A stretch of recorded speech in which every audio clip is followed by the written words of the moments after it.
देश के 6 राज्यों में चल रही एसआईआर की तारीख बढ़ाकर चुनाव आयोग ने इस काम में लगे कर्मचारियों को थोड़ी राहत तो दे दी है, मगर इस मसले पर संसद पिछले 2 दिनों से गरमाई हुई है।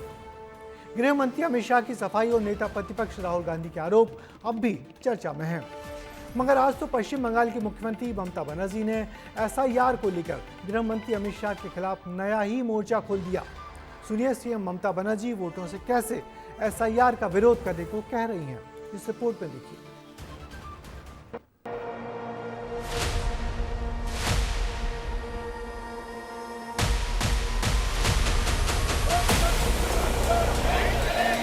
क्या कोई भी देश का लोकतंत्र सुरक्षित रह सकता है जब देश का प्रधानमंत्री और राज्य का मुख्यमंत्री कौन हो वो घुसपैठ ये तय करेंगे? I challenge you to have a debate on the 3 press conferences.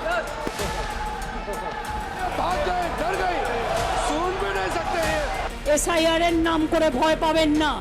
ইলেকশনের আগে গদি মিডিয়া বিজেপির তাবেদারি করে।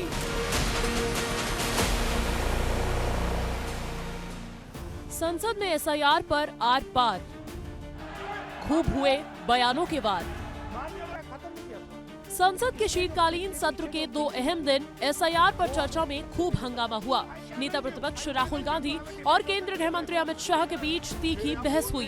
केंद्रीय गृह मंत्री ने एसआईआर को लेकर एक तस्वीर साफ करने की कोशिश की। तो सबसे पहला गहन पुनर्निरीक्षण एसआईआर कब हुआ? 1952 में। एसआईआर की क्या जरूरत है वो कहते हैं, इसलिए मैं कहता हूं। तो उस वक्त प्रधानमंत्री कौन थे? जवाहरलाल नेहरू। 2004 के बाद सीधा 2025 में गहन पुनर्निरीक्षण हो रहा है और इस वक्त हम हैं। ये पूरा गहन पुनर्निरीक्षण एसआईआर की प्रक्रिया का आज तक 2004 तक किसी भी दल ने विरोध नहीं किया है, क्योंकि ये चुनाव को पवित्र रखने की प्रक्रिया है। शाह ने इतिहास के पन्ने पलटे तो कांग्रेस को ये रास नहीं आया। विपक्ष चर्चा को अधूरी छोड़कर सदन से भाग खड़ा हुआ, जिसे लेकर अंदर सत्ता पक्ष ने घेरा तो बाहर राहुल गांधी ने सरकार पर हमला बोला। ये भाग गए, डर गए, मालूम था ये भागने वाले हैं, सच्चाई को सुनना चाहिए। जो हमने पॉइंट्स रखे हैं उसका जवाब नहीं दिया, एक एग्जाम्पल लेकर बोल रहे हैं। मेरे प्रेस कॉन्फ्रेंस में सॉलिड प्रूफ है, उसके बारे में कुछ बोला नहीं। बिहार से शुरू हुई एसआईआर की सियासी चिंगारी ने पूरे देश की राजनीति को सुलगा दिया है। सड़क से लेकर सदन तक हंगामा ही हंगामा बरप रहा है।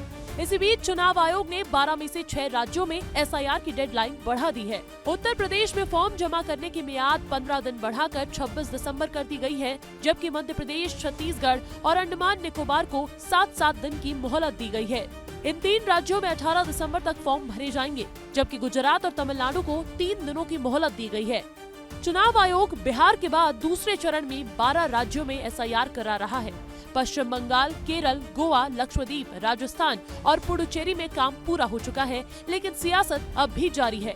पश्चिम बंगाल की मुख्यमंत्री ममता बनर्जी ने अमित शाह को खतरनाक बताया और वोटर पुनरीक्षण को लेकर राज्य की महिलाओं को हथियार उठाने की गीदड़ भभकी दे डाली। আমি এখনো ফর্ম ফিলআপ করিনি। কেন করিনি? 3 বার সেন্ট্রাল মিনিস্টার ছিলাম, 7 বার এমপি হয়েছি, আর আপনাদের আশীর্বাদে শুভেচ্ছায় এর মধ্যে 3 বার চিফ মিনিস্টার হয়েছি। আমাকে আজকে প্রমাণ করতে হবে। पश्चिम बंगाल में अगले साल चुनाव होने हैं, उससे पहले एसआईआर में यहां 43 लाख नाम कट सकते हैं। यहां मतदाता पुनरीक्षण की तारीख नहीं बढ़ाई गई है, लेकिन बाकी 6 राज्यों में मोहलत दी गई है। बहरहाल कई राज्यों में एसआईआर हो चुका है, लेकिन इस पर राजनीति अब भी जारी है। ब्यूरो रिपोर्ट, विस्तार न्यूज। अब बड़ा सवाल यही है कि मुख्यमंत्री ममता बनर्जी के इस तरह खुलकर विरोध करने के बाद भला किस तरह से पश्चिम बंगाल में एसआईआर का काम पूरा हो पाएगा। ममता इसे अपने वोटरों को वोट काटने का हथियार बता रही हैं, तो चुनाव आयोग इसे बहुत ही सामान्य प्रक्रिया। एसआईआर के मसले पर टकराव बढ़ा तो राज्य में संवैधानिक संकट के हालात भी बन जाएंगे।